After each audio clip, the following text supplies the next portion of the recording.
Comme peau d'âne à son cake d'amour, j'ai mon velouté aux 1000 couleurs. Je vis ce retour du soleil et du printemps, même par intermittence, comme une renaissance. J'ai envie de cuisiner avec toutes les couleurs de chez moi et de faire un plat onctueux. Pour mon velouté, j'ai besoin de sel dont la nature regorge.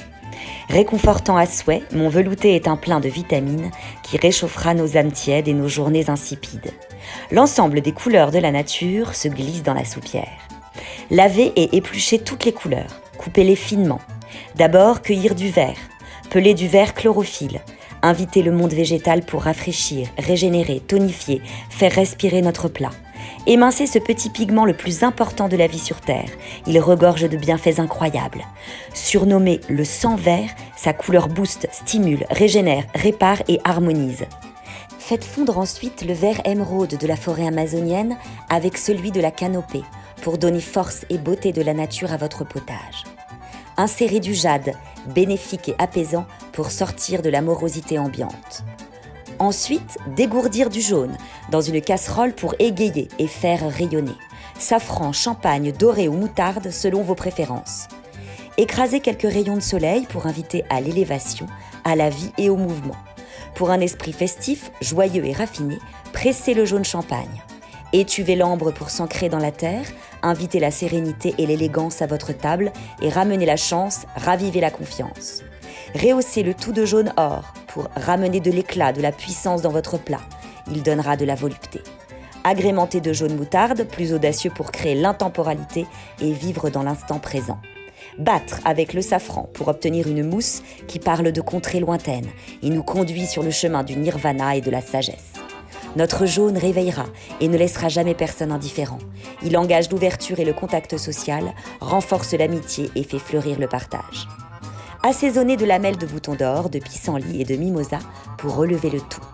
Faites revenir à feu doux du bleu légendaire et onirique pour rêver et apaiser, ouvrir tous les horizons et inviter la créativité.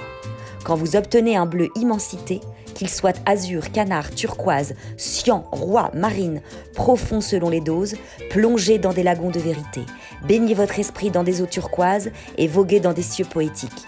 Apercevez des étendues vierges comme le ciel ou la mer, des îles grecques et des cieux d'été. Pimentez de rouge pour fasciner et enflammer le tout. Faites roussir du vermeil et du pourpre. Recouvrez quelques minutes pour brûler de sentiments passionnels. Remuez avec de l'ardeur, de l'amour ou de la colère, de la sensualité selon les humeurs du jour. Quand s'impose une couleur chaleureuse, énergique et pénétrante, c'est que le velouté recouvre toute sa force. Retirez du feu.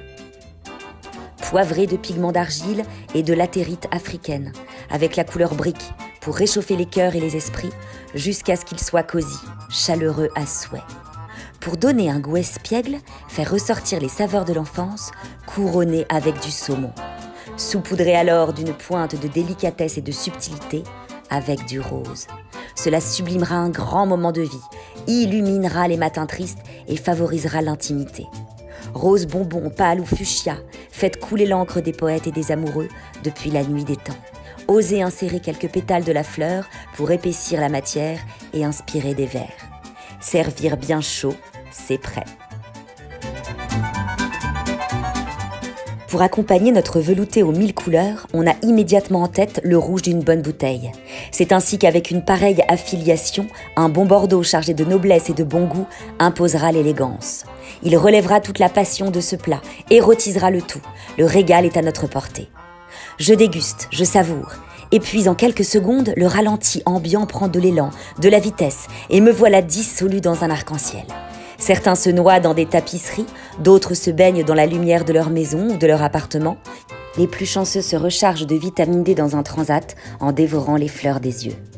Grâce à mon velouté, je me délivre de ce bain gris et fade et m'engouffre dans les lumières du jour. Je me fonds dans le décor coloré qui m'entoure. J'oublie l'âpre, le fade, l'amertume et l'acidité du quotidien. Comme une caresse sur la joue, un baiser dans le cou. Je révolutionne ma journée en adoucissant sa saveur. Je chauffe ma rétine, j'aggrave des teintes dans mon esprit, je couche des nuances dans mon œil, je me perds dans des fricassés de caramel, des poêlés de corail, je disparais dans des salades d'ivoire ou d'acajou, je goûte à des clafoutis de cuivre, je m'égare dans des croustillants de topaze, je plonge dans des coulis de lavande, des mousses indigo et des crèmes d'aubergine, je me noie dans du lin et du blanc, je me dérobe dans des fondants de lavande, je brûle dans des forêts noires, me cache dans des feuilletés de violine, je m'enfonce dans des sablés d'ocre, j'embrasse du violet, croque du vermillon, mord du mauve, dévore du parme ou grignote du magenta. Mes humeurs se teintent aussi. Parfois j'ai une peur bleue, d'autres fois je suis verte de rage, rouge comme une tomate, blanche comme linge. Parfois je ris jaune, je broie du noir ou je vois la vie en rose. Les couleurs sont visibles partout, sur mon visage, sur les murs et dans les mots. Tout le monde peut devenir un cordon bleu.